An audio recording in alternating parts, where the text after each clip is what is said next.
Prince ভাই, আমি একতলার মধ্যে বাড়ি খুঁজতে চাচ্ছি। সো আমি এখন দাঁড়িয়ে আছি হচ্ছে সেন্ট্রাল ব্রাঞ্চে, এন্ড আমার সাথে দেখতেছেন কত বড় একটা অ্যাভিনিউ। এন্ড এই বাসাটা কিন্তু এভিনিউর সামনে। যারা ডুপ্লেক্স বাসা নিতে যাচ্ছেন না, এই পাশে একটু দেখাই, বিশাল একটা অ্যাভিনিউ স্ট্রিট। এন্ড এই এত সুন্দর লোকেশনের মধ্যে আপনারা যারা আপনাদের সিনিয়র সিটিজেন আছে, আপনার বাবা মা একটু বয়স্ক, বা আপনি বাবা মাকে নিয়ে প্রবলেম ফেস করছেন যে আপনার সিঁড়িতে উঠতে অনেক প্রবলেম, সো তাদের জন্য কিন্তু এটা হতে পারে খুবই সুন্দর একটা প্রপার্টি। অ্যান্ড আমরা এই প্রপার্টির মধ্যে ইন করব।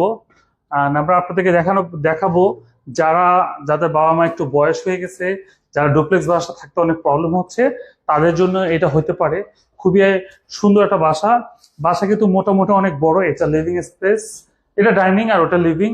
অ্যান্ড এখানে হচ্ছে আর একটা বেডরুম আছে। This is the one. Likey